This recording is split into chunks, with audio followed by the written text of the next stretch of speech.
Millions of tax dollars are spent on this type of computer surveillance, a disgusting procedure for a professed free society. They're overstepping the bound. Just the other day, they walked into somebody's house. They suspected he was a drug dealer. He was using his automatic selector, and then police marched in, and they said it looked like a gun after they killed the man. In America! Is that what America's all about? I'd say no. We want privacy. Less government for individual liberty, get the government off our backs, a more sensible foreign policy. I'm very disappointed that so far in this Congress we have not yet seen any sincere effort to cut any spending. There's something wrong here that could and should be adjusted with decreased spending, not raising taxes, and not further robbing the Social Security Trust Fund. The more we threat, the more we intimidate, the more we want to bomb people, the more we're leading into another fiasco like Vietnam. We trade with Vietnam now. That's a much better way than trying to impose our will on Vietnam by going over there and dropping bombs. So I would say that this just points out again that we have a very, very poor foreign policy in the Middle East. I wish the Congress would address the unconstitutionality of presidents waging war. That, to me, is a lot more serious than Monica Lewinsky, let me tell you. The corporations are in bed with the government. Peace and harmony can never be achieved by bombs and intimidation. Mr. Speaker, over the last 3 to 4 years, I've come to the floor on numerous occasions trying to sound a warning about both our foreign policy and our monetary policy. The cause is the Federal Reserve. The cause is the problem is the Federal Reserve has been granted authority that is unconstitutional to go and counterfeit money. And until we recognize that and deal with that, we will continue to have financial problems. The Federal Reserve credit created during the last 8 months has not stimulated economic growth in technology or the industrial section, but a lot of it ended up in the expanding real estate bubble. This too will burst, as all bubbles do. During the next decade, the American people will become poorer and less free.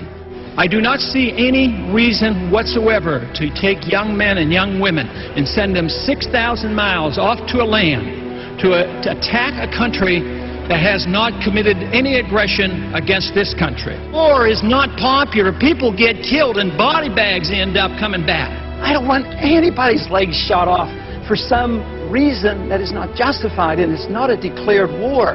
I think that should be the litmus test of everybody in this country and everybody over on the Hill, too.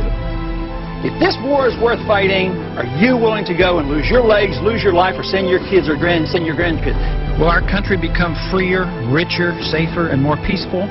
Or will we continue to suffer from lost civil liberties, a stagnant economy, terrorist threats, and an expanding war in the Middle East and Central Asia? Is it not possible that George Washington's admonition to avoid entangling alliances is sound advice even today? Both candidates supported the war in Iraq and the continuation of it. Both supported the Patriot Act and its controversial attack on personal privacy. The true patriot will repeal the Patriot Act, is what they will do. Both candidates supported increased spending in almost all categories. I'm the most conservative member here. I have voted, against more spending and wasting government than anybody else. Freedom, prosperity, and peace. Just come home. We just marched in.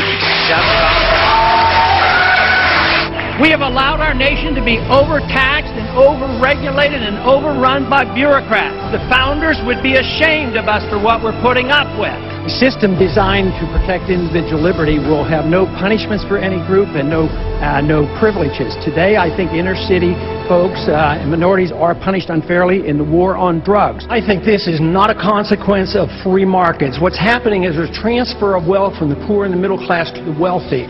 This comes about because of the monetary system that we have. When you inflate a currency or destroy a currency, the middle class gets wiped out. So the people who get to use the money first, which is created by the Federal Reserve System, benefit. So the money gravitates to the banks and to Wall Street. So that's why you have more billionaires than ever before. Today, this country is in the middle of a recession for a lot of people. Michigan knows about it. Poor people know about it. The middle class knows about it. Wall Street doesn't know about it. Washington, D.C. doesn't know about it, but it's because of the monetary system and the excessive spending. As long as we live beyond our means, we are destined to live beneath our means, and we have lived beyond our means because we are financing a foreign policy that is so extravagant and beyond what we can control, as well as the spending here at home, and we're depending on the creation of money out of thin air, which is nothing more than debasement of the currency. It's counterfeit, and it is a natural, predictable consequence that you're going to have people benefit from it and other people suffer. So if you want a healthy economy, you have to study monetary theory and figure out why it is that we're suffering, and everybody doesn't suffer equally or this wouldn't be so bad. It's always the poor people, those on retired incomes, that suffer the most. But the politicians and those who get to use the money first, like the military-industrial complex, they make a lot of money and they benefit from it. It is our job to check up and find what the Federal Reserve has done, audit them, and find out who their buddies are that they're taking care of. It's trillions of dollars.